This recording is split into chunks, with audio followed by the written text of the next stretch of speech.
Can you make rice healthier just by freezing it? Are chilled potatoes really better than hot ones? And should we only be eating low glycemic index foods? These are just a few of the nutrition claims making the rounds on social media. But do they hold up to science? Today, we're breaking down what's fact, what's fiction, and what you really need to know for your patients. I'm Colleen, a PA, dietitian, and your nutrition mentor. Welcome to the Exam Room Nutrition Podcast, your guide to giving better nutrition advice. Today, we're talking about resistant starch, the glycemic index, and continuous glucose monitoring, 3 hot topics that could change the way you talk to your patients about blood sugar control. My guest is Dr. Mindy Patterson, a registered dietitian and associate professor at Texas Women's University. With nearly 2 decades of research on resistant starch and metabolic health, she's here to break down how certain carbs can actually lower blood sugar and why the way you prepare foods might matter more than you think. So in today's episode, we're covering what resistant starch actually is and why it acts differently than other fibers, foods that are naturally high in resistant starch, and how food prep can change its effects, why the glycemic index might be outdated and what to use instead, and the truth about continuous glucose monitors, and if they really help people without diabetes. And stick around until the end because in this week's Nutrition Notes segment, I'll be taking a closer look at some of the biggest blood sugar hacks from the glucose goddess. I'll unpack what the science really says and whether these viral tips hold up in a clinical setting. You won't want to miss it. There's a lot of noise out there about blood sugar control, but what actually works? If you've ever wondered what to tell your patients about these trends, you're in the right place. So grab your coffee, get comfy, and enjoy my conversation with Dr. Mindy. Dr. Mindy, I am so thrilled to get into this topic with you. Thank you so much for the gift of your time. Welcome to the show. Thank you, Colleen. I'm so excited to be here and talk about resistant starch, the glycemic index, and all things around it. It is such a good topic, and I know my audience is dying to get into it because we're not really taught a lot about this in school, although we're hearing about it on social media, maybe, on our Google feed. But I would just love if you could explain exactly what resistant starch is and how is it different from other types of fiber? So when I explain what resistant starch is, I usually start with the starch granule because we're kind of going back to Food Science 101, but we often forget. So starch is actually glucose. It's only made of glucose, and it's housed in a granule in starchy foods. Well, resistant starch is the portion of that starch granule that is not digested by our small intestine. We know that 95% of digestion occurs in the small intestine. So it basically is not accessible to our enzymes in our small intestine for whatever reason. Maybe it's the configuration of the glucose molecules. Maybe it has a kind of a shell around it, or it becomes crystallized. So those are really important when looking at resistant starch. So it is that component of the starch granule that resists digestion. Therefore, it goes to the large intestine, and here's where a lot of the magic happens because resistant starch is fermentable. So it is a prebiotic fiber. So it is these beneficial microbes feed off of the resistant starch. So it's their food. And that process is called fermentation. And when they feed off of the resistant starch, they produce these metabolites or compounds. And these compounds have so many different health effects. They can stimulate certain peptides. They can improve inflammation. They provide food for the cells that line the intestine. Therefore, it helps maintain the integrity of the intestine. So there's so many different things that these compounds that are produced when these beneficial bacteria ferment the resistant starch. So it's different from fiber because fiber is a little bit outdated when we look at the nutrition facts panel because it is described as either soluble or insoluble. So typically we think of soluble fibers as being fermentable by our gut microbes. However, resistant starch is a special case. It's insoluble, but it's fermentable. So when we look at fibers, we have to really isolate each fiber and look at its physiological characteristics, what it's doing in the body to actually define accurately what we should use it for. I'm so glad you went there because as you were explaining what resistant starch is, in my mind, I'm like, oh yeah, it sounds like insoluble fiber, right? Because that's the type of fiber that we don't digest and break down. So I love that you gave us that distinction. So it would be inaccurate to say that resistant starch is the same thing as fiber. Is that what I'm hearing you say? So resistant starch is a type of fiber. So it is classified as a fiber, and we know that it is a prebiotic fiber. So prebiotic means that it is a fiber that selectively produces beneficial microbes by increasing their viability and their function in the gut. So when we increase the beneficial microbes in the gut, that often outcrowds the toxic or pathogenic bacteria. So overall, or over time, the beneficial bacteria sort of take over and we get improved gut health. This is so fascinating to me. Okay. We can't really find resistant starch on the label, right? Like you had said, the fiber nutrition facts label is broken down from insoluble and soluble fiber. So where do we get these types of foods from? What are good sources? Okay, so there are some great sources of resistant starch. Beans and legumes and peas are a great source. Cooked, then chilled potatoes, stir-fried rice, green bananas and plantains. Those are all great sources. Also, oats. So if you eat oatmeal every day, you're getting a great source of resistant starch. Let me explain this about cooking then chilling, because this is a method that patients can use to actually increase the amount of resistant starch in a food. So I'm going to use potatoes as an example. So if you're going to make mashed potatoes, you're going to cut up the potato, you're going to boil it, and then you're going to drain off the water and then make the mashed potatoes. Well, when you look at the starch granule, when you boil and add water to the starch, it opens up. That allows for those digestive enzymes to actively break down the starch. So it has less resistant starch than when you cook and then you chill. So cooking opens up the starch granule, chilling makes it compact again. That increases the amount of resistant starch. So if you eat the potatoes chilled, like in a potato salad, you're going to get 3 times more resistant starch than what you're going to find in mashed potatoes. That is so fascinating. And I actually saw something like this, but with bread come up on my Instagram feed. So I would love for you to talk about kind of what that method is with bread. And I want to say that I think it was an influencer, made a video and she like froze the bread, toasted the bread, something like that. So is there a way to do this with like white bread, for example? Absolutely. I mean, as a dietitian, I don't really condone a lot of white bread.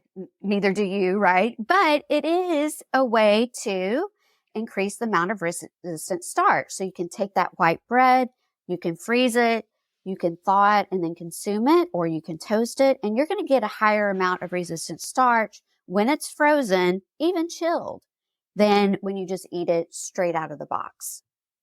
You mentioned a few of the benefits to incorporating resistant starch, but I wanted to linger there a little bit on specifically like which patients might benefit from increasing their resistant starch intake and why or how this would benefit them. Everybody can benefit. So a healthy person can increase their resistant starch intake to improve their metabolic outcomes, reduce inflammation, use it as a preventative measure, right? So to prevent chronic disease onset. Also, adults with prediabetes, type 2 diabetes, females with PCOS, adults with cardiovascular disease, really any population can benefit. And the health benefits of resistant starch are really twofold. Number one, because it decreases the amount of glucose that is digested or produced during digestion. It lowers blood glucose. Okay. So the more resistant starch you have in a food, the lower the blood glucose is going to rise. That's the first thing. So it has an immediate effect on blood glucose. The second is what I mentioned earlier with the microbiome. So that fermentation of the resistant starch produces those metabolites. Those metabolites reduce inflammation, help with the integrity of the gut lining, also increase the peptides that regulate blood glucose and insulin. These are peptides that I'm sure a lot of your listeners are familiar with, like GLP-1 and GIP. So those are all important in regulating things like satiety and blood sugar, blood glucose and insulin. So really just a twofold effect. Now, as you're talking, I'm kind of sitting here thinking about fibers and beans and legumes specifically. Are these gas producing for some patients? Is this something that we need to be aware of, when we educate our patients about increasing resistant starch in their diet? They can be, but that's going to be mostly the fiber that's already inherent in the beans, because resistant starch by itself is very well tolerated. Up to 45 grams per day can be tolerated without any type of effect. Now, are there any contraindications, like any patient populations that maybe need to steer away from, those foods or resistant starch in general?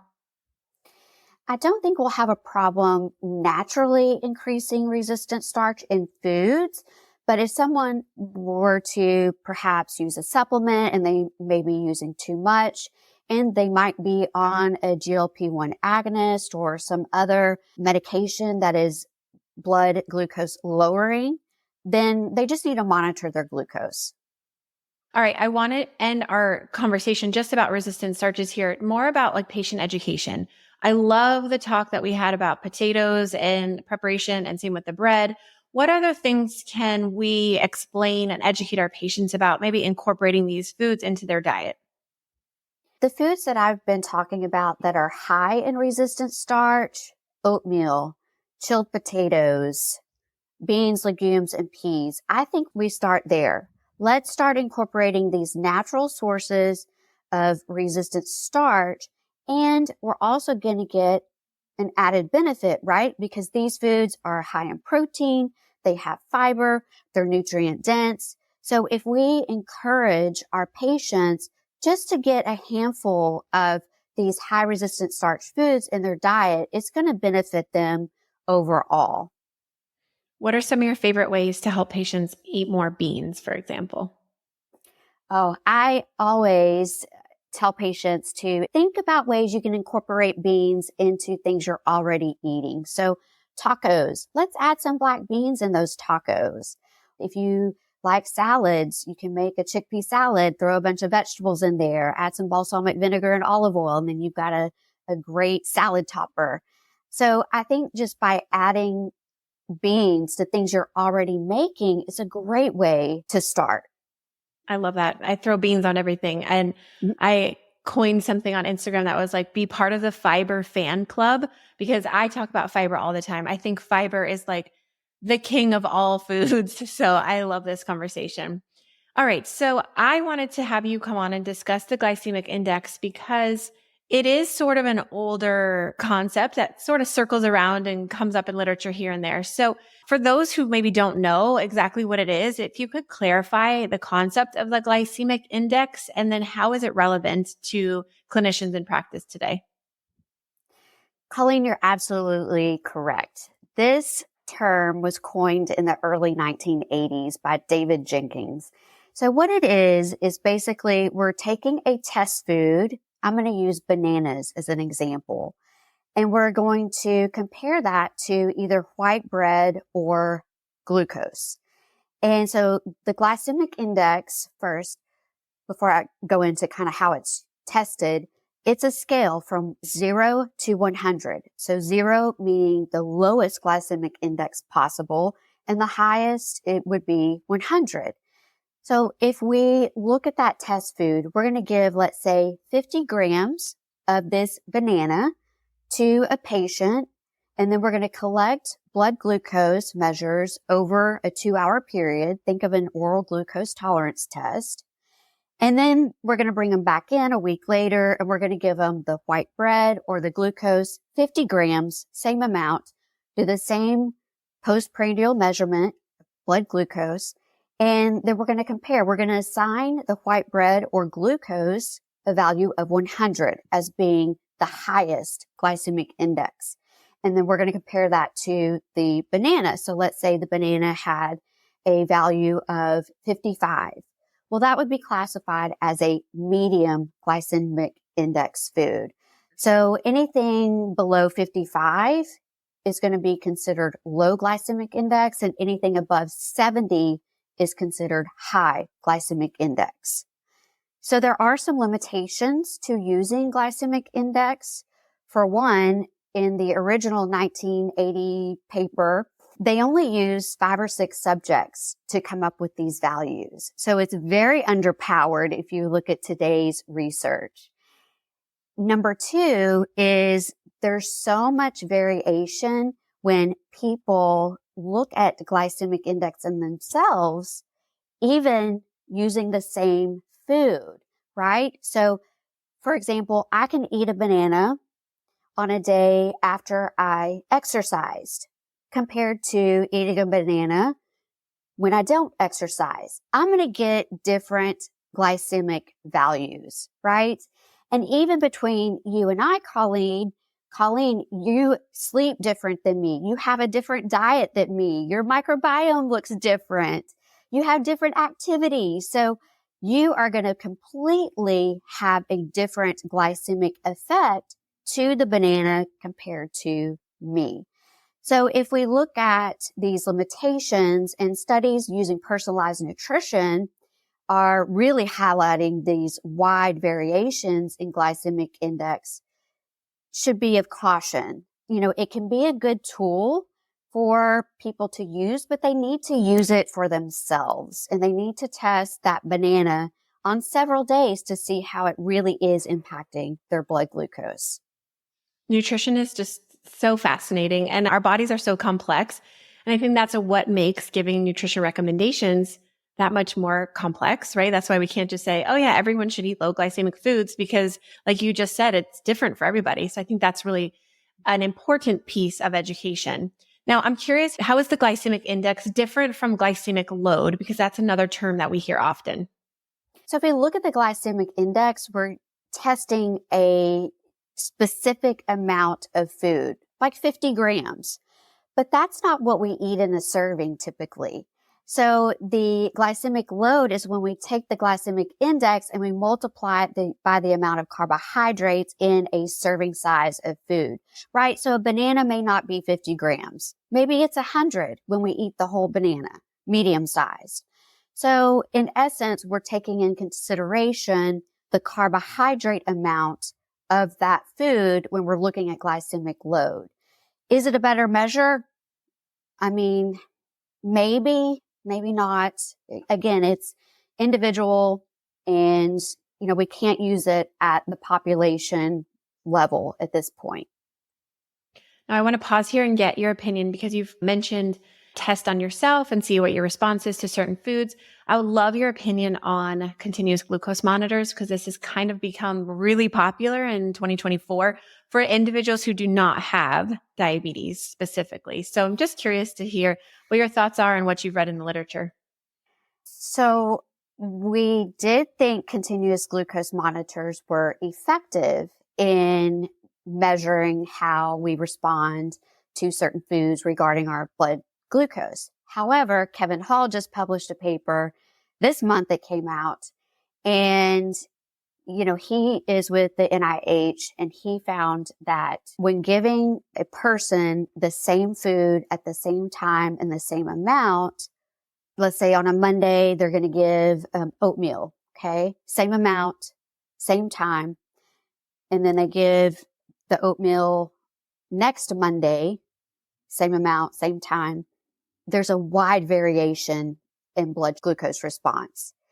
And so that's why I said you really need to test these foods on yourself more than just 2 times. You really need to kind of make an experiment for yourself and maybe over a 3-month period and look how oatmeal truly is going to impact your blood glucose over time, and then get the average, and you're going to say, oh, this is for me, or oh, no, this is not for me.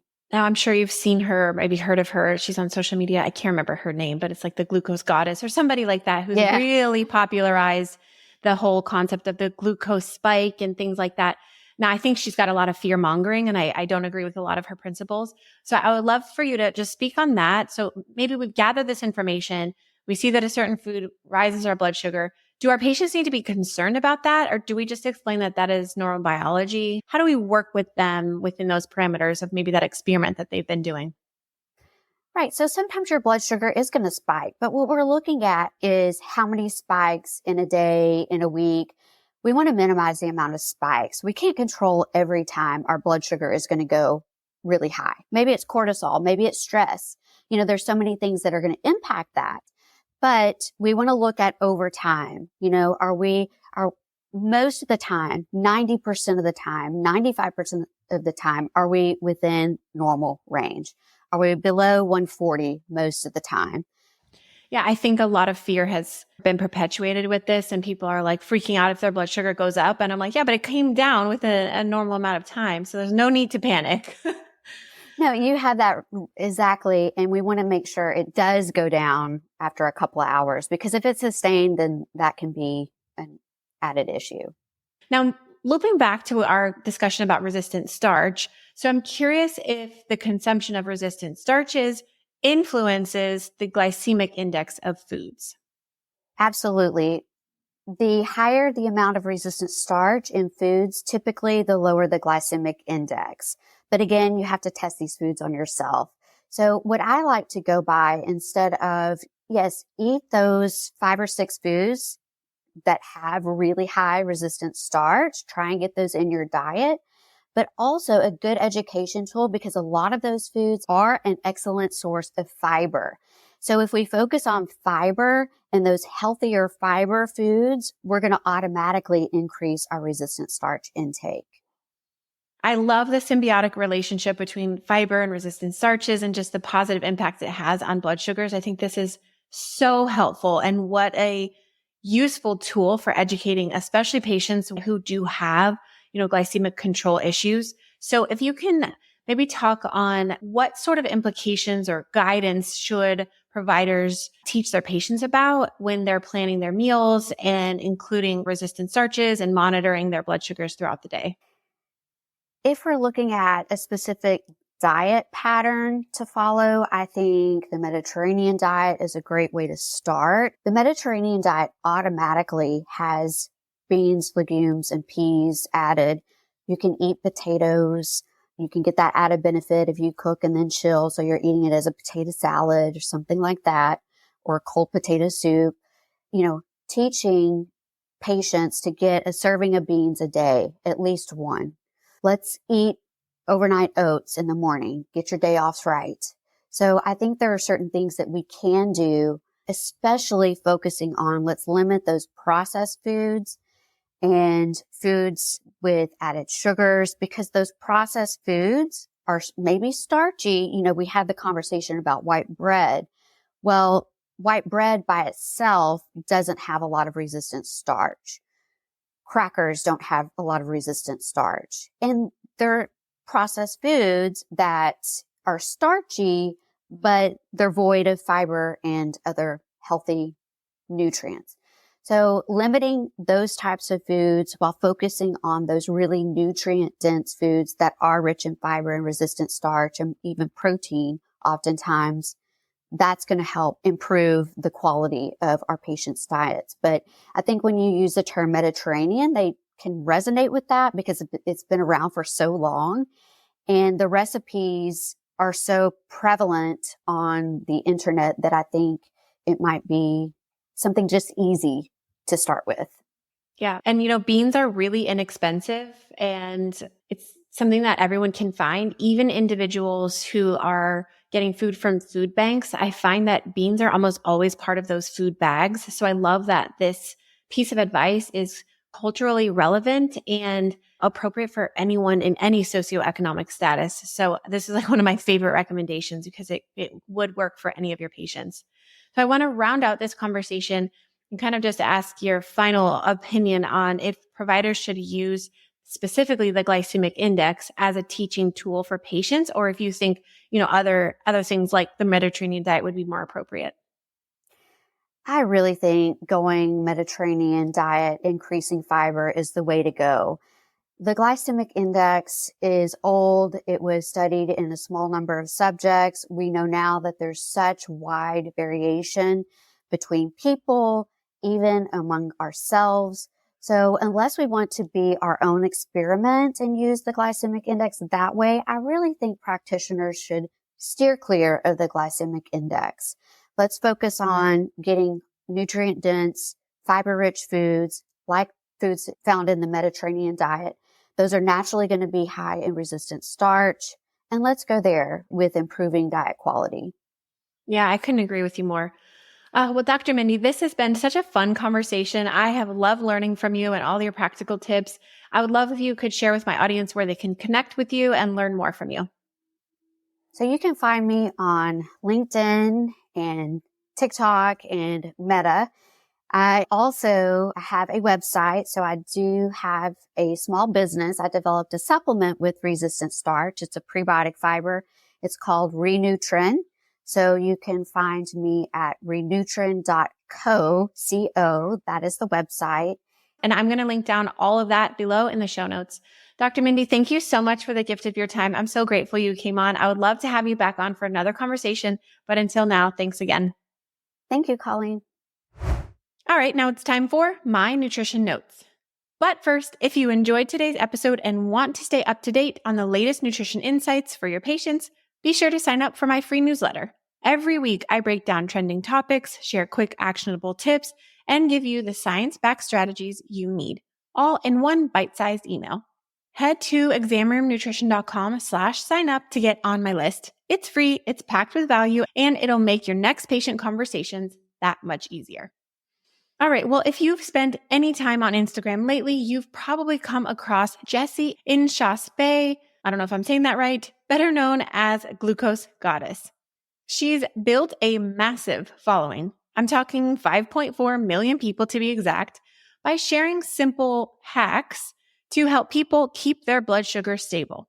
And with the rise of continuous glucose monitors making their way into mainstream wellness culture, her advice has struck a chord. Her fans swear by her methods, saying it helps them feel more energized, think more clearly, and curb cravings. But not everyone in the medical community is convinced. Many healthcare professionals have raised concerns that her claims oversimplify the complexities of blood sugar regulation, or worse, could encourage unnecessary food fears. So today I'm putting her most popular blood sugar hacks under the microscope. Do they hold up to scientific scrutiny? And more importantly, what should we be telling our patients? So let's break it down. Claim number 1, a sweet breakfast will leave you drained. Her take is that if you start your day with a sweet breakfast, things like cereal, pastries, or even a fruit-heavy meal, you're setting yourself up for an energy crash. A savory breakfast, on the other hand, keeps you fuller for longer and prevents blood sugar spikes. So what does the science say? So it depends. If we're talking about a bowl of Cocoa Puffs versus eggs and avocado, sure, this is obvious. Eggs and avocado is going to keep you satisfied longer. But labeling all sweet breakfasts as bad oversimplifies nutrition. It also depends on who this recommendation is for. A carb-heavy breakfast for an athlete who's about to compete is a great option. Remember, tailor your recommendations for the patient sitting in front of you. A bowl of oatmeal with fruits, nuts, and seeds, that's a well-balanced meal with fiber, protein, and healthy fats that slows digestion and keeps blood sugar stable. The real takeaway here isn't about avoiding sweets. It's about how you pair your foods, which actually brings us to her next claim. Claim number 2, dressing your carbs slows glucose absorption.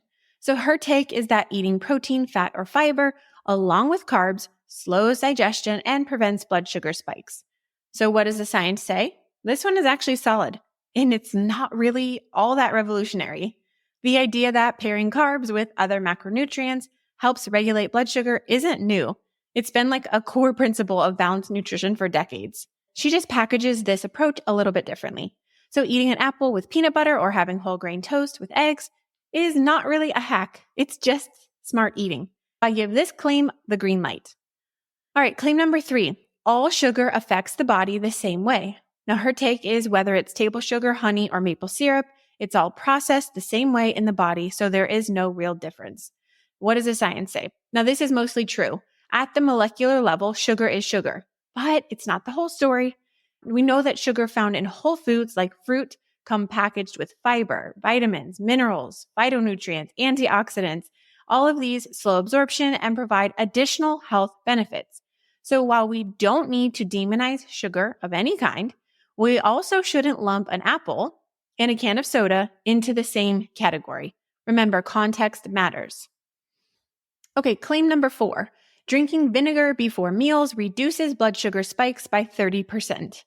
Her take is having a tablespoon of vinegar before a carb-heavy meal can significantly blunt the post-meal glucose spike. So what does the science say?